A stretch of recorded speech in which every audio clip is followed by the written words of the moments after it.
Sean todos y todas bienvenidos a nuestra transmisión de Radio El Mestizo, su radio de charlas, asuntos académicos y exposiciones.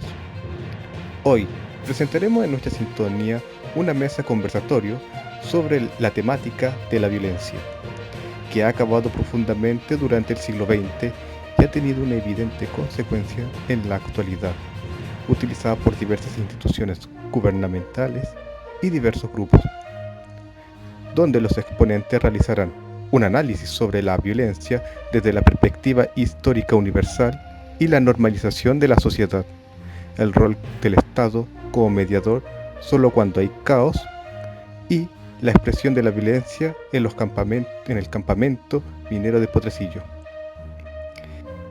Esta mesa está integrada por el doctor en Historia Claudio Llanos, donde expondrá sobre la violencia y normalidad como problemas históricos. El profesor René Cerda, quien presentará hacia una visibilización de las otras violencias, el caso de la minería de cobre, y el magíster en Historia Felipe Vergara, que profundizará sobre la temática de el silencio de la omisión, construcción de la violencia desde el Estado omnisciente, 1986 a 1996. Esta exposición fue realizada el 17 de octubre del 2017 en la Universidad de Playa Ancha, en la 21 Jornada de Historia Luis Carreño Silva, titulada Historia Reciente, Pasado, Presente. Bien, sin más preámbulo, esperemos que disfruten nuestra sintonía y damos inicio a nuestra transmisión.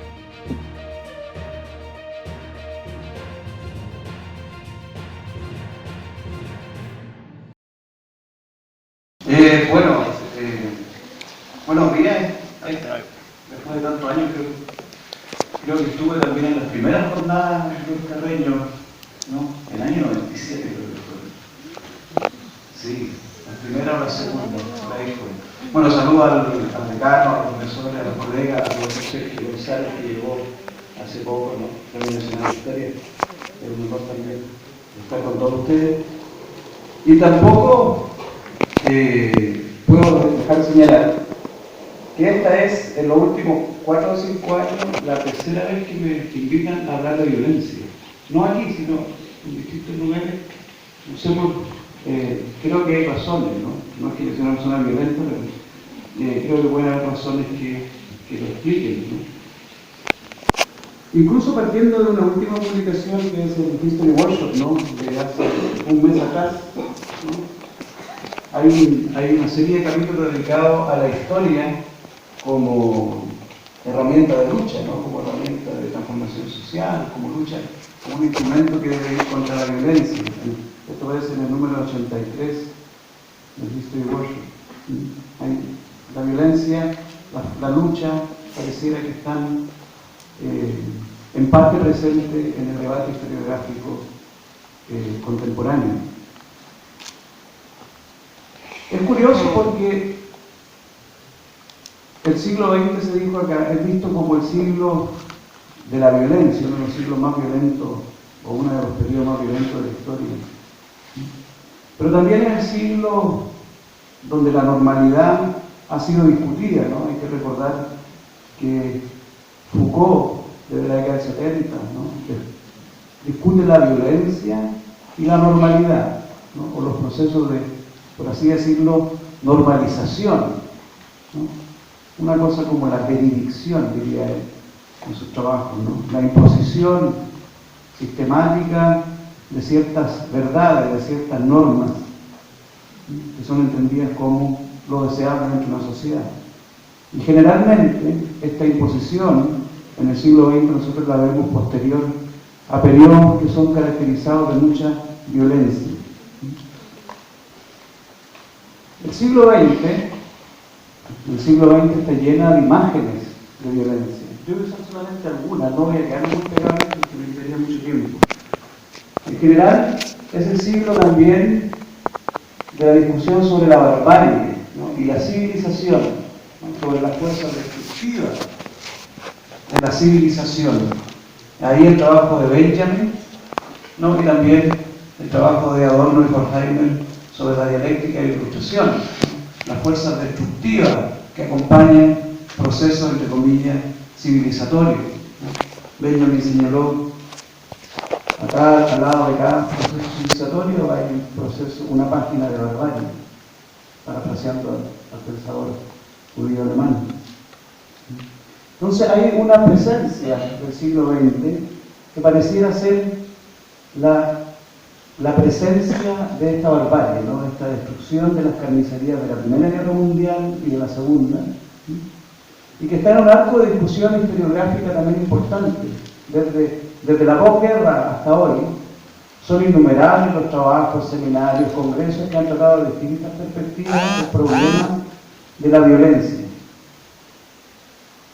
Le señalé a Foucault en la década del 70, Natalie Zenon Davis también sobre rituales y violencia, en el siglo XVIII, XIX, en Francia. Posteriormente también hay una década Hannah Arendt hablando sobre la violencia.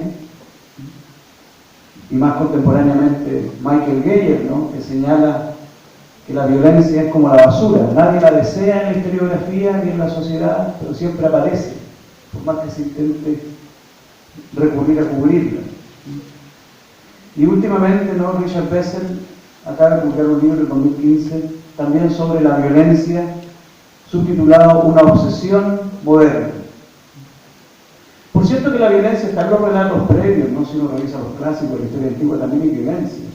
Pero pareciera que la historiografía del siglo XX ha ido, en ciertos momentos, ha observado su propio siglo como uno de los más violentos, uno de los más radicales en términos del forzamiento, el traslado de personas, el asesinato, etc.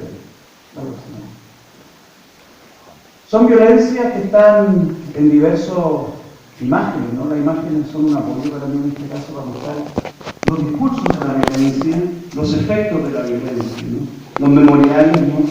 La Iglesia de la Memoria en Berlín, nuestro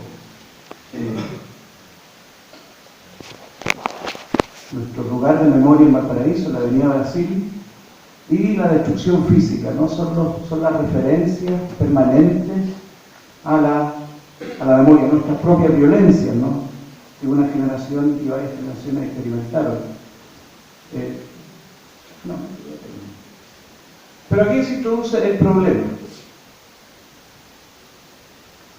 Steven Skinner, un autor bastante reconocido y un bestseller, publicó en el año 2000, a principios del 2000, un trabajo donde señala que el siglo XX no es el más violento de la historia. Y que por lo tanto, y según los datos que utiliza y sus diversas fuentes, el siglo XX es uno de los menos violentos de la historia. No es que yo aquí venga a convencerlo de que Skinner tiene razón, ¿no? Pero es un problema que introdujo en la reflexión sobre nuestra forma de trabajar conceptos y procesos históricos. Incluso él señala, apunta, que fue el siglo VIII el más violento, comparando la cantidad de muertos con la base poblacional de la época.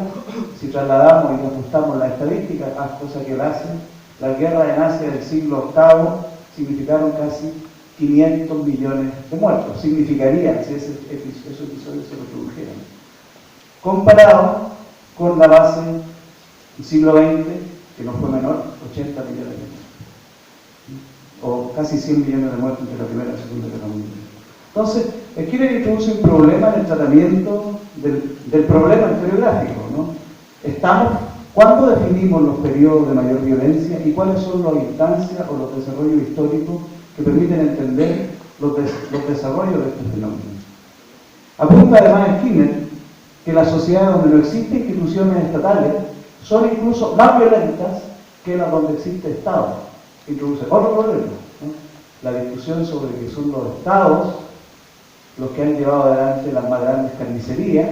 Según Skinner, es un error, pues los índices que él ocupa, y esto quiero decir una cosa, nos guste o no nos guste sus argumentos, son argumentos que hay que discutir e introducir en nuestra reflexión, ¿no?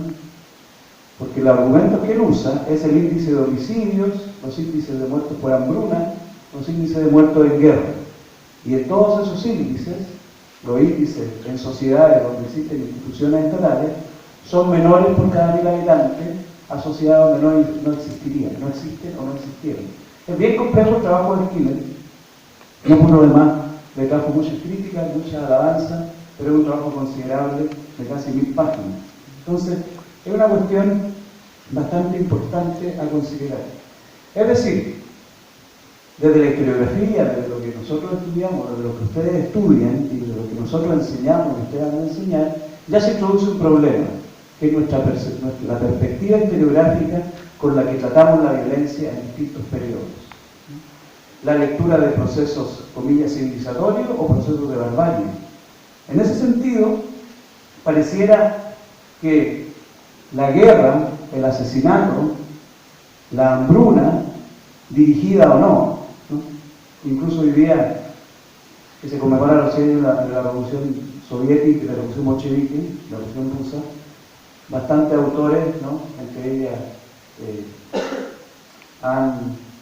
Abaddon, que mal no recuerdo su apellido, señala que el régimen soviético en el periodo estalinista generó hambruna, ¿no?, y utilizó la hambruna políticamente, ¿no?, tema que ha sido discutido y levantó nuevas discusiones, ¿no?, es decir, nuevos formatos de violencia, ¿no?, es decir, si esta tesis fuese adecuada, particularmente en el caso de las rebeliones de Ucrania durante los intentos de Ucrania desde la década del 30 en adelante, incluso desde el 30.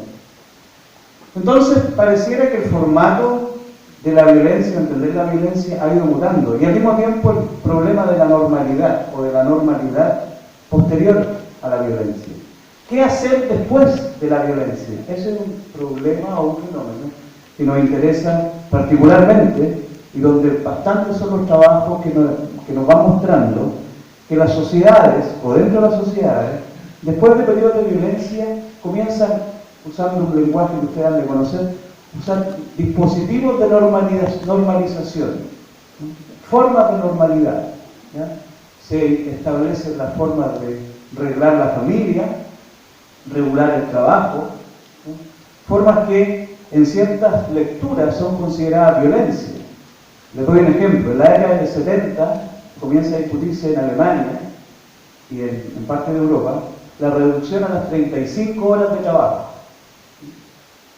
El argumento de los sindicatos era que el régimen capitalista violentaba su vida familiar y sus libertades personales, sometiéndole a la jornada de trabajo innecesaria en el universo de transformaciones tecnológicas y en el universo de aumento del desempleo, donde una reducción de la hora de trabajo podía significar que nuevas personas desempleadas entraran a ocupar esas horas que quedaban disponibles. Esas propuestas, que eran vistas como algo que debía ajustarse a una normalidad, a una nueva normalidad tecnológica y productiva, los gremios empresariales la consideraron en el discurso y la discusión pública una forma de violentar los derechos, ¿no?, de producción, los derechos económicos y violentar al mercado, ¿no? Ese fue un argumento interesante. Violentar al mercado porque elevarían los costos, ¿no?, y con ello violentarían el bolsillo de la sociedad. Es decir, empiezan a aparecer nuevas referencias a lo que se entiende por violencia. Pareciera que la violencia y la normalidad no se pueden separar en ciertos momentos por la forma de implementar normalidad, ¿no? Después de la Segunda Guerra Mundial, también en Inglaterra vamos a observar formas de normalización. Conmemorando, ¿no?, la propia Revolución Rusa. El año 1932, Trotsky escribe su libro sobre la vida privada y el nuevo curso, ¿no? Y sobre la vida privada, problemas de la vida cotidiana, así se llama el libro específicamente, apunta a la necesidad de regular los vicios de la sociedad soviética, ¿no? Es decir, regular el alcohol, regular el consumo de distintos tipos de bebidas alcohólicas que inciten a la violencia, es decir, normalizar, traer más cine para combatir la barbarie cultural existente en la Unión Soviética, ¿no?, los mitos, el lenguaje vulgar, ¿no?, todo esto está es decir, normalizar, ¿no?, someter a un régimen deseable una sociedad que es vista como bárbara, aún así habiendo avanzado en el proceso revolucionario. Pues bien, pareciera que nuevas violencias se han ido introduciendo en las concepciones de nuestro lenguaje historiográfico y el lenguaje social. Ya no es solamente la violencia de la guerra, que es la que trabaja Skinner, ¿no? Y que es la que es un argumento que le han dado la mayor parte de las críticas, sino que operan otras violencias, ¿no? Categorías de violencia, como la violencia material. Hoy, si uno revisa la evolución que ha tenido el concepto en los diccionarios, ya hoy la segregación y la pobreza incluso se introducen como formas de violencia, cosa que no estaba previamente. Es decir, el concepto se ha ido complejizando a un nivel que ustedes, como futuras y futuros historiadores y profesores de historia, y los que estamos también haciendo trabajo docente y de investigación, nos enfrentamos al problema de los conceptos y el problema de las fuentes. Entonces, las fuentes son esquivas cuando empezamos a hablar, o menos sólidas, como dice Skinner, cuando hablamos de fenómenos culturales muchas veces. Él escapa un poco, eso es la crítica que le da al libro. La pobreza, la violencia de género se ha introducido ya desde los años 70, ¿no? como una observación desde el movimiento feminista en cierta medida, pero también desde el mundo académico, donde el uso de la imagen de género como forma de normalidad, ¿no? ha sido presentado como una violencia, ¿no? Quiero terminar esta parte señalando que la idea central lo que considero es que cuando consideramos el problema de violencia, tenemos que considerarlo como un problema que tiene por lo menos dos dimensiones en las que tenemos que estar claros para poder trabajarlo. La primera es que es un tema borde, ¿no? La violencia es una situación límite muchas veces y el tratamiento es sumamente complejo, ¿no? Los trabajos sobre la memoria, sobre el trauma, nos indican que las personas sometidas a violencia merecen un tratamiento específico del historiador que incluso hoy día genera la discusión de si es posible hacer historia de esos periodos y conocer lo que ocurrió o no, ¿no? Ahí está la posición de Agamben sobre qué es imposible, la posición de Dominga Capra sobre qué es necesidad. Y por último, la segunda dimensión es la serie de aspectos que ha ido involucrando el concepto de violencia que van a dificultar cada vez más nuestro trabajo historiográfico, el trabajo de fuente, lo que va a indicar que ustedes, pero todos ustedes que son los del futuro y las del futuro, tendrán que también ir observando nuevas disciplinas, nuevas discusiones, y quizás los trabajos sobre violencia han de ser trabajos de orden interdisciplinario. Porque la violencia, como dijo Geyer al principio, que lo documenté, guste o no guste, va a seguir apareciendo sobre nuestra mesa. Eso es todo. Muchas gracias.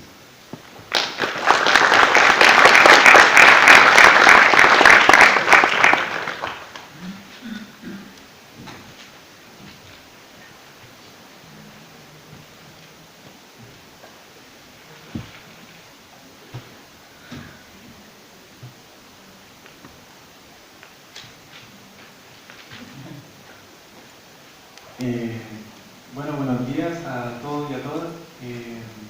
Bueno, agradecer la invitación. Primera vez que vengo a la Universidad de Playa Ancha. También primera vez que me invitan a hablar de violencia. Me imagino que fue por el libro que escribí yo de la masacre de El Salvador. Pero hoy día me quiero centrar, como decía el profesor también, en otros tipos de violencia que también existen dentro de la historia, y utilizando como excusa el caso de la minería del cobre, específicamente el del complejo minero industrial de Potrerillo y El Salvador. Un poco para los que no ubican, Potrerillo se encuentra en lo que es la actual región de Atacama,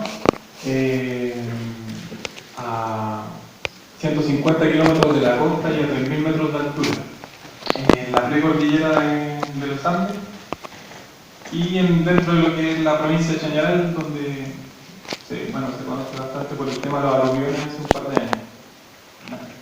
Bueno, quería señalar 5 aspectos de violencia diferentes que pude identificar en el caso de la minería del cobre, de los cuales pueden haber muchos más.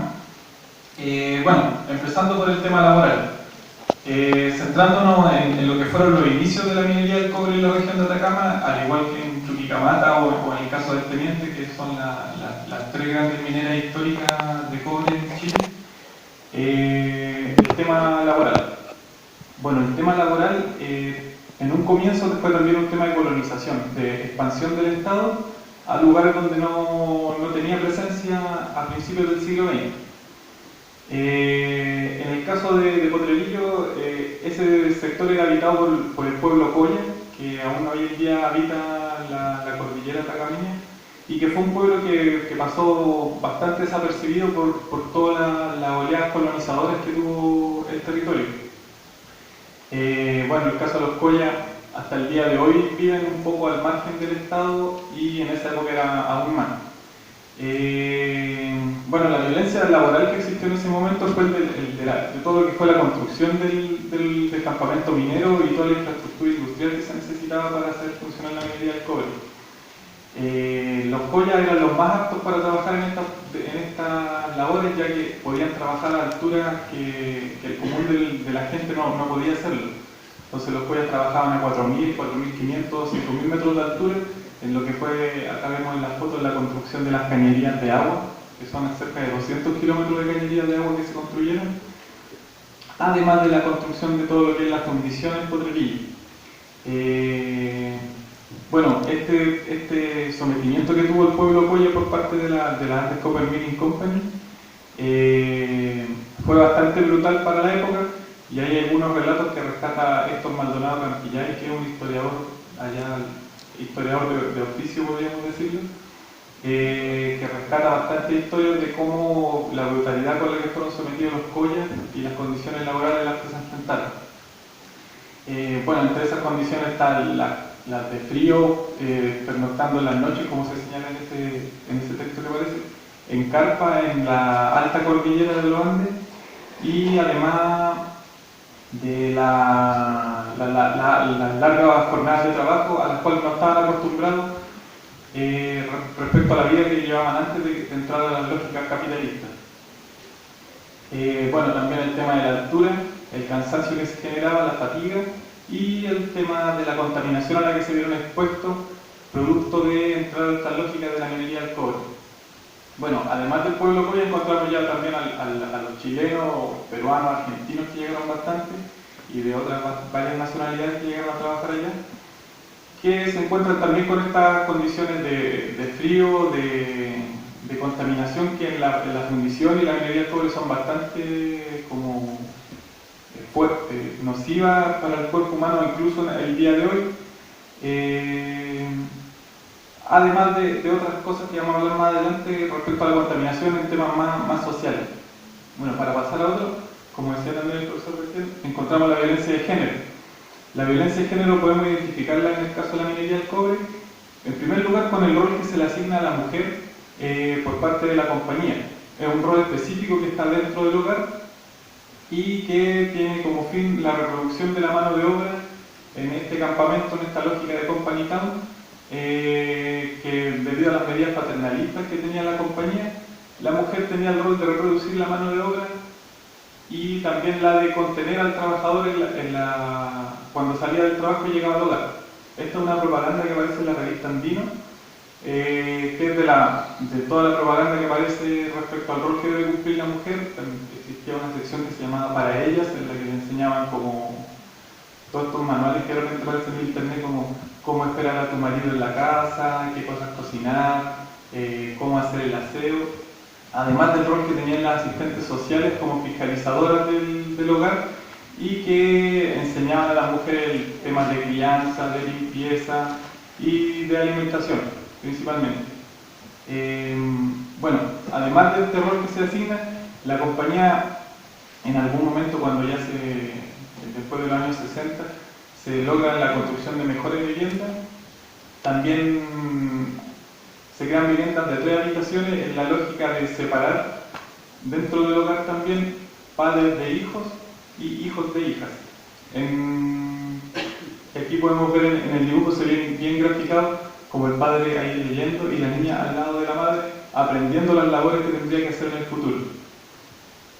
Bueno, en el caso de violencia de género o patriarcal también tenemos el caso de la violencia doméstica que existía dentro de la minería, lo cual es bien sabido que a las mujeres se les golpeaba en las casas por parte de los maridos, tema que hasta el día de hoy sigue vigente.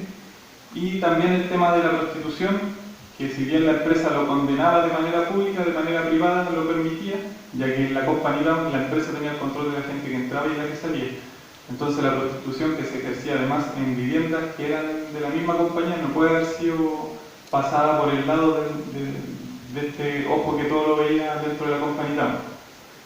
Y además tenemos un caso de violencia de género que podríamos denominarlo de clase, que es el tema del patrón, como esta lógica un poco campesina que se tenían, como de patrón a la mujer del peón, que también existieron en Potrerillo. Yo lo he logrado identificar en varias entrevistas que he hecho, pero no solo desde hombres hacia mujeres, sino también de las gringas hacia los jóvenes chilenos, que muchas veces se hacían violaciones a jóvenes chilenos de parte de las gringas, que los llevaban a sus casas a hacer ciertas labores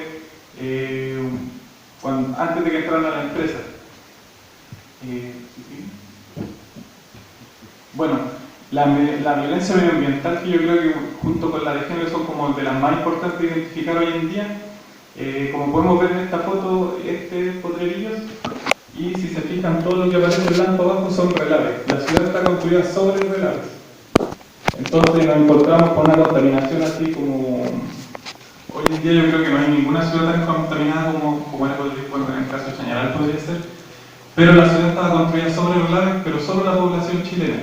La población americana estaba construida a un costado, y además el tema del humo, cuando bajaba solo por las poblaciones chilenas. Cuando se cierra Potrerillo el año 2000 se hace una serie de estudios de cómo se movía el humo principalmente por el campamento. Estudios que los gringos tienen que haber hecho también en los años 20 ya, cuando construyen la ciudad. Bueno, el humo casualmente no pasa en ningún momento con ninguno de los vientos por el sector americano y siempre se dirige a los sectores chilenos. Un ejemplo como bastante gráfico de eso es que cuando los perros en Potrerillos siempre tenían que estar sueltos, no podían estar encerrados en los patios, porque cuando bajaba el humo los perros arrancaban, y en el caso que estaban encerrados morían asfixiados por el humo que bajaba. Además los perros también usaban zapatos en Potrerillos, porque sus pies se pelaban con todo el suelo ácido que existía por todos los relaves. Bueno, siguiendo con el caso de la contaminación medioambiental y la violencia medioambiental que ejerció la compañía, vemos el caso de Chañaral, que es un caso emblemático a nivel mundial de contaminación, es uno de los lugares más contaminados del planeta, y vemos aquí una vista satelital, la de este lado de acá, en la cual vemos Chañaral el año 2014, antes de los aluviones, y la imagen de allá, en que la línea de costa de Chañaral es la que acá vemos como la Panamericana, que dice el sector amarillo. Esa era la línea de costa que tenía Chañaral antes, y todo el relleno que se ve ahí son puros relaves, todos los relaves que botaba la minería de Potrerillo y que posteriormente de Salvador se echaban hasta el año 89-88 aproximadamente. Entonces tenemos la destrucción de todo un ecosistema que es el de Chañaral, que no sé, para los que conocen Pan de Azúcar, era bastante parecido a una riqueza en especies de mariscos, de peces, que era de las más variadas del norte chileno. Junto a esto, además de Chañaral, se destruye lo que es Pueblo Hundido y el Salado con contaminación. En los años 60 hay bastantes conflictos ahí entre estos pueblos y la compañía, producto de las muertes que ocurrían de muchas veces de los niños que caían a los relaves y también de las enfermedades que se estaban provocando. Bueno, un caso igual gráfico de esto es el tema del hospital de Potrerillo. Respecto al tema de la contaminación, con los aluviones de hace un par de años se hicieron varios estudios de qué provocaba los relaves en la población, y una de las principales causas es los problemas en el embarazo. Potrerillo tuvo la primera incubadora de Chile para los niños, y en Potrerillo casi todos los niños pasaban por incubadora. Yo nací en Potrerillo, entonces yo igual pasé por incubadora, y mi mamá me acuerdo que contaba que a las apoderadas de mi curso después de más grande las conocía todas porque habían estado hospitalizadas juntas.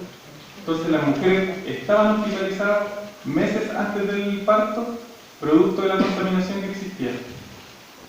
Eso era bastante común y era un hecho que también los gringos manejaron en su momento. Por algo pusieron un hospital que en algún momento fue el hospital más moderno de América Latina.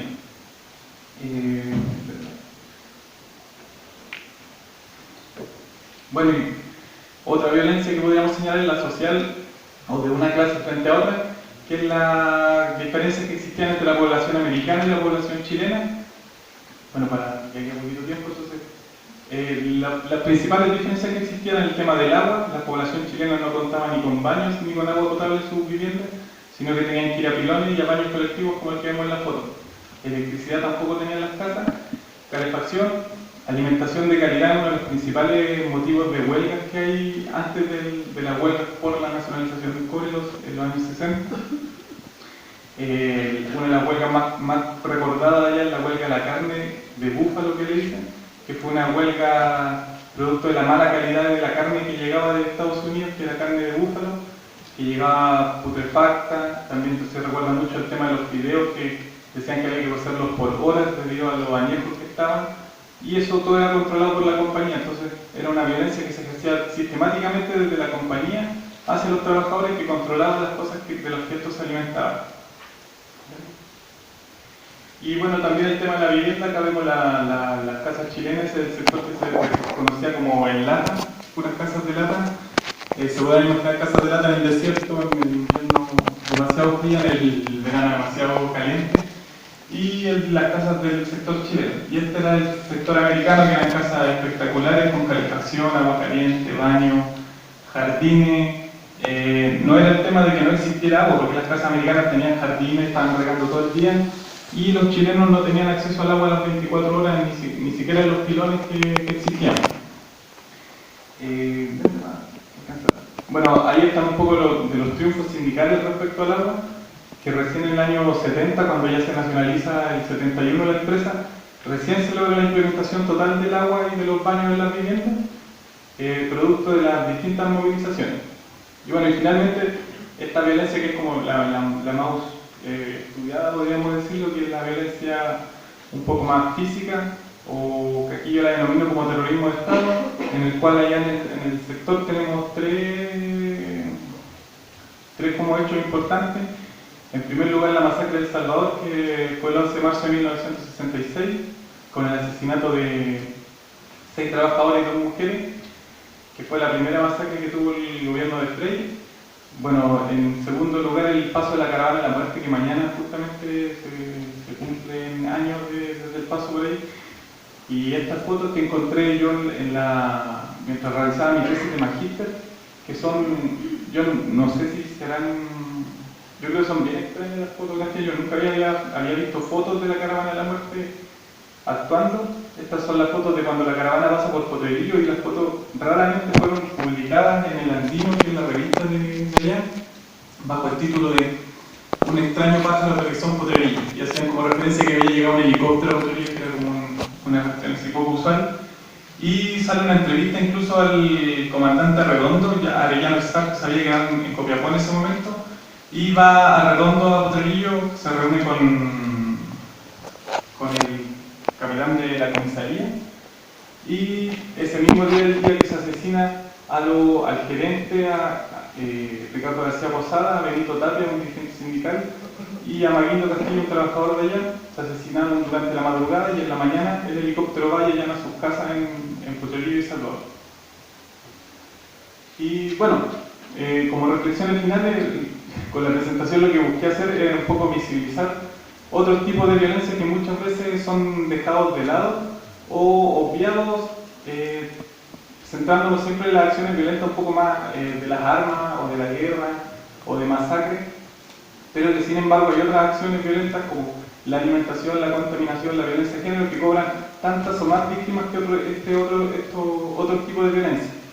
Bueno, igual un poco colocar esta violencia sobre el tapete para entregar insumos en la actualidad a las distintas luchas que se están dando por diversos sectores de la sociedad, también en nuestros países vecinos. Vemos que el tema extractivista acá en América Latina es un tema potente que está bastante vigente debido a la contaminación que se está produciendo por la minería, las forestales, la pesca, lo cual estos estudios pueden aportar a esas luchas que están llevando a cabo los distintos sectores de la población.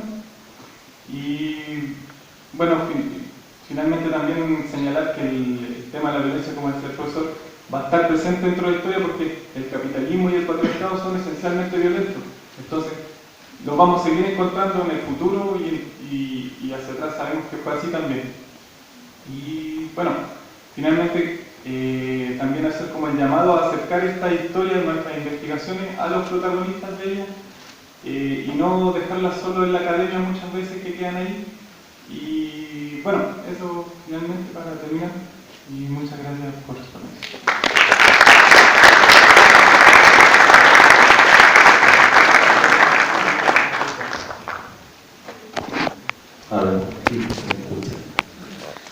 Buenos días a los estudiantes, los colegas, profesor Sergio González Miranda, coterráneo, igual que el que habla. El tema de la violencia para mí surgió en los procesos de investigación de ferrocarriles, curiosamente. Hacía relación a las huelgas ferroviarias que se empezaron a suscitar con mayor frecuencia hacia principios del siglo XX.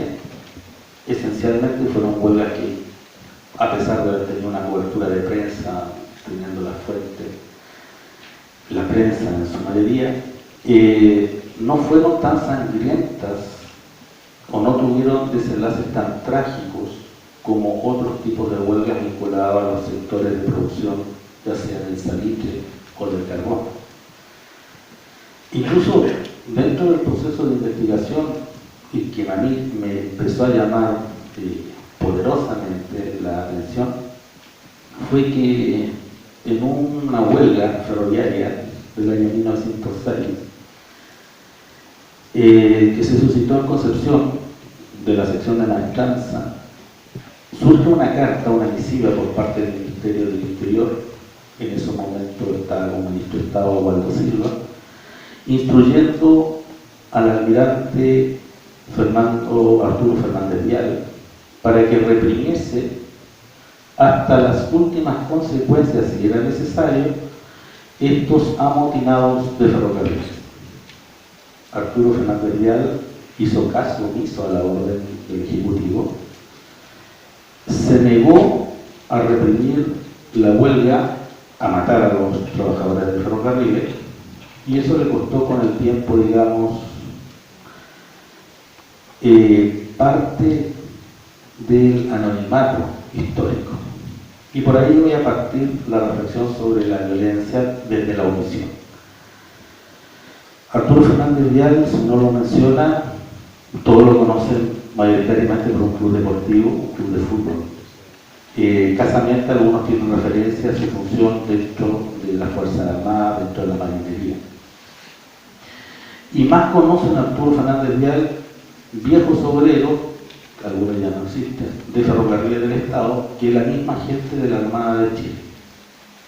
La omisión, cuando uno cierra, tapa, anonimiza, visibiliza parte importante de los hechos históricos dentro del campo de la construcción del conocimiento histórico, dentro del campo de la teoría de la historia, también es visto como una acción de violencia.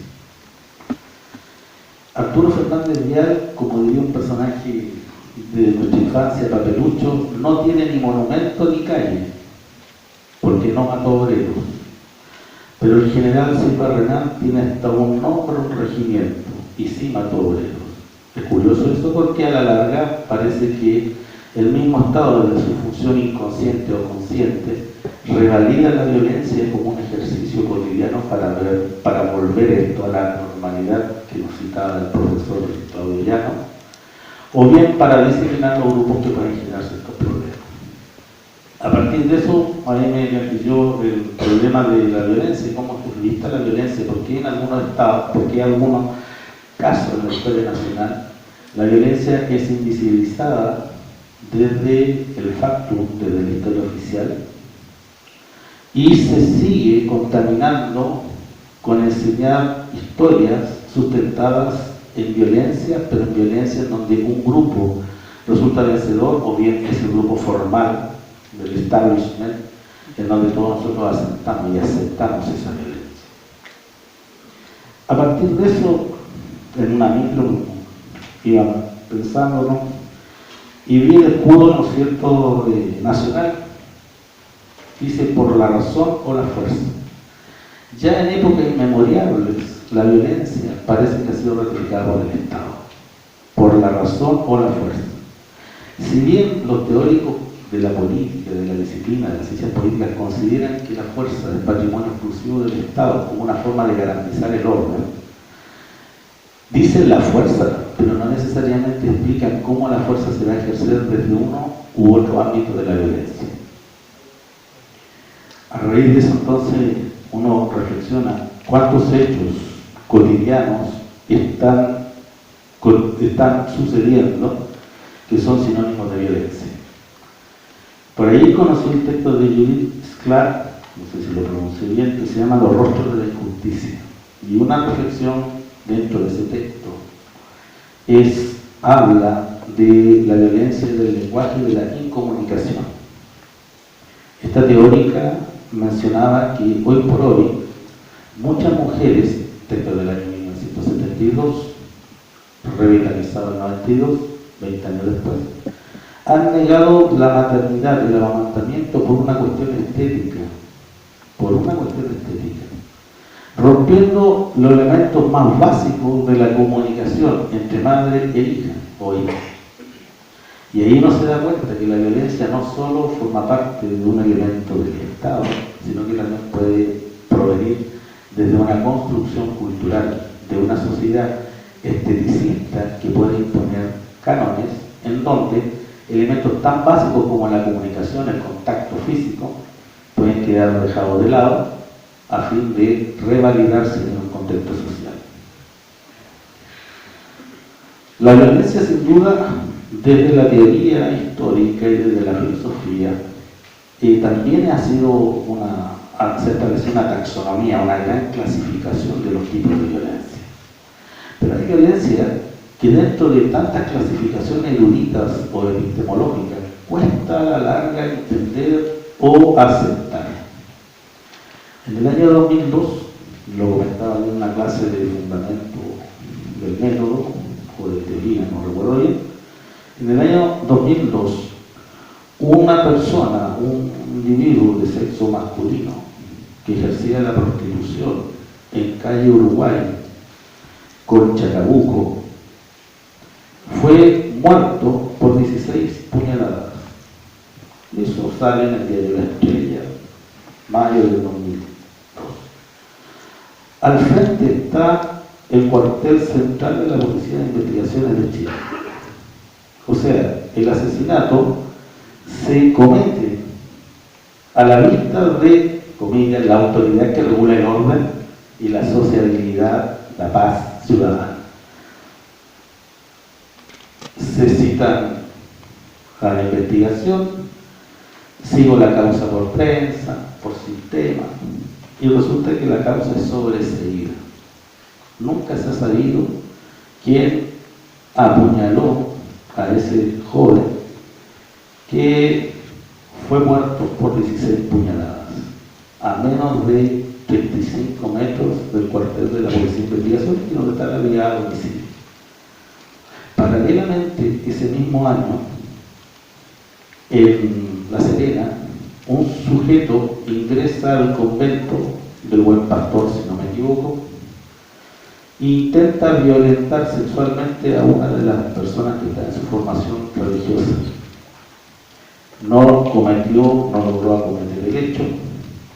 No obstante lo cual, en un tiempo récord, en menos de 6 horas, desde el primer estudiante de la Escuela de Investigaciones hasta el último jubilado de la PDI, dieron con el cuasi autor del homicidio, de la violación.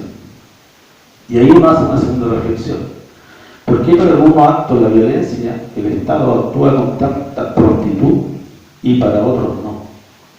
Porque creo yo que son sujetos de valer ciudadano tanto el que ejercía la prostitución sexual en Chacabuco, Coyhaique, como también aquella niña que quería ser monja. Entonces el Estado, sin duda, que en esa acción de omisión nos hace incurrir en una acción que desmoraliza el corto, mediano plazo. ¿Cuál es el sentido privativo que tiene cada ciudadano? Marx, Engels, siempre hacen carta de discusión sobre lo que es la lucha de clases y siempre lo analizamos como proceso de crisis y de renovación de las grandes estructuras políticas.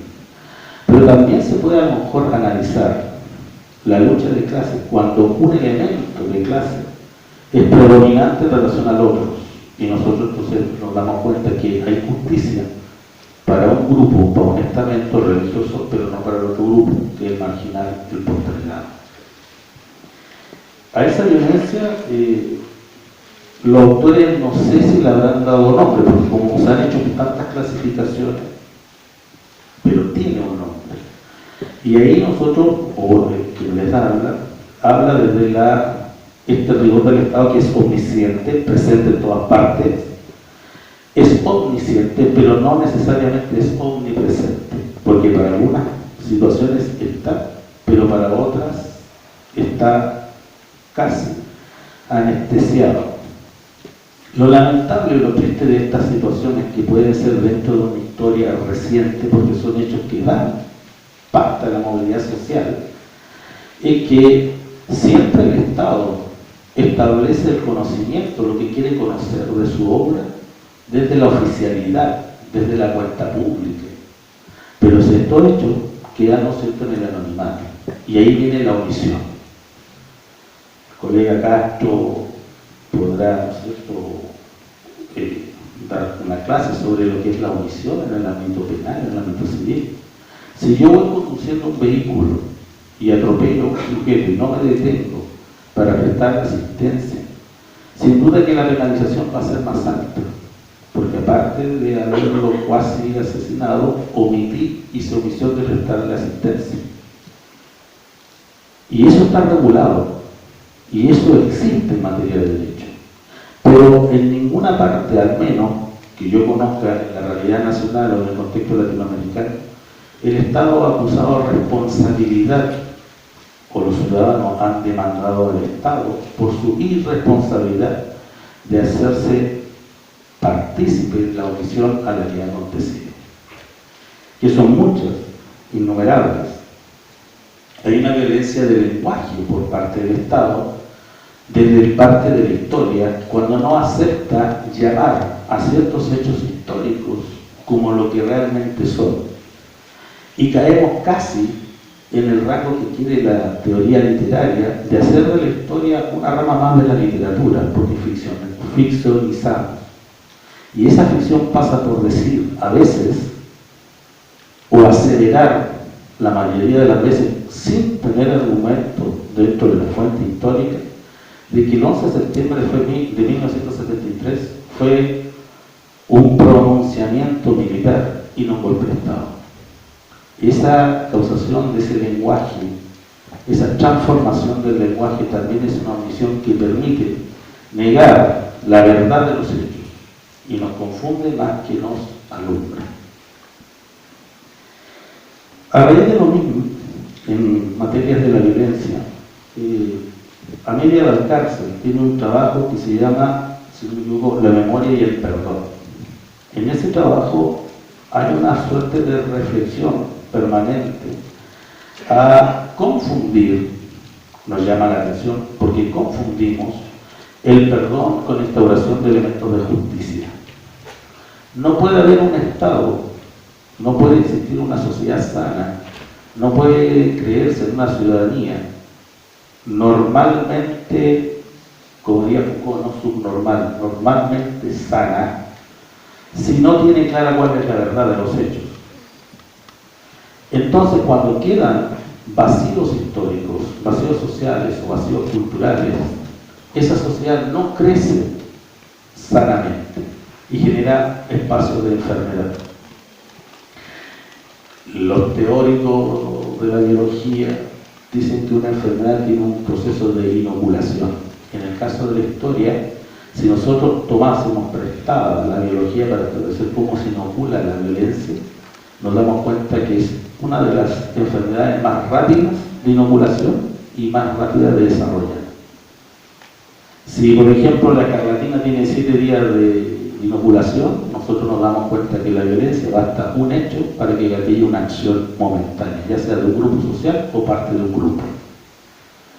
La reflexión que hace Valcárcel no deja de llamar la atención porque ¿cómo se puede llegar a entender que a 44 años de la dictadura o de 20 y tantos años recuperada la democracia se suscitan actos de violencia? Ya sea por parte del Estado o por parte de jóvenes, que curiosamente no forman parte de la generación que confrontó los hechos más duros de la dictadura. A mí, creo yo, puedo estar equivocado, me resultaría que la resistencia desde la violencia pudiese llevarla una generación que va entre los 70 y los 60 años, que fueron los más victimizados por la dictadura, antes que jóvenes de 20 o 19 años, que ven en la violencia una forma de canalización para rechazar un Estado que ha impuesto una norma o una suerte de sueño en donde todo está bien, sabiendo que hay muchas cosas que están mal. ¿Cuál sería la razón de que exista violencia en la actualidad generada desde este Estado omnisciente? Obviamente podemos tener detractores y la idea es que generemos una discusión tanto con las personas, los colegas que están acá, como por parte de los asistentes. Sin duda que hay un elemento que puede ser el gatillante de esta violencia del Estado nacional, y es la Constitución Política del Estado, nuestra actual Constitución de 1980. Es imposible entender una Constitución que entre sus artículos garantiza la calidad y la justicia para un grupo de sujetos ciudadanos, pero no para todos, que privilegia la individualidad antes que la colectividad. Es decir, si yo soy un trabajador y voy a pelear mis derechos laborales, ante el Tribunal del Trabajo voy a ganarlos. Pero si lo hago como sindicato en una organización colectiva, lo más probable es que sea más de beneficio que si lo haga como forma individual. En algunas cosas la individualidad se suprime y en otras cosas se utiliza para combatirlo. La Constitución Política del Estado chilena es sumamente violenta y se ha ido estableciendo casi como un patrimonio exclusivo de una élite política. Y cuando digo que es sumamente violenta, lo digo porque nace a partir de un proceso donde estaba instaurado un Estado agresivo, donde no tuvieron las condiciones ciudadanas. Y eso a la larga condiciona las generaciones que viven. Por último, estamos justo en el tiempo, faltaron muchas cosas que decir, pero hay un modelo de violencia que está ratificado desde el Estado cuando sujetos que tienen 60 años, 65 años, quieren jubilarse y no pueden hacerlo y tienen que volver a trabajar. El Estado los violentiza porque no fue capaz de garantizar su seguridad, su tranquilidad, su bienestar. Y lamentablemente no es una fuerza de oposición, porque no pueden rebelarse ante ese Estado. Por lo tanto, aparte de la violencia, existe la sumisión, lo somete el Estado. Y esa situación es lo que genera este cinismo histórico de no decir las cosas por su nombre. No se trata de reivindicar los derechos de los trabajadores, no se trata de graficar la violencia, se trata de entender cómo un Estado, una parte de este Estado, forma parte o toma patrimonio de la violencia para hacer de la violencia una excusa de la fuerza institucional. Muchas gracias.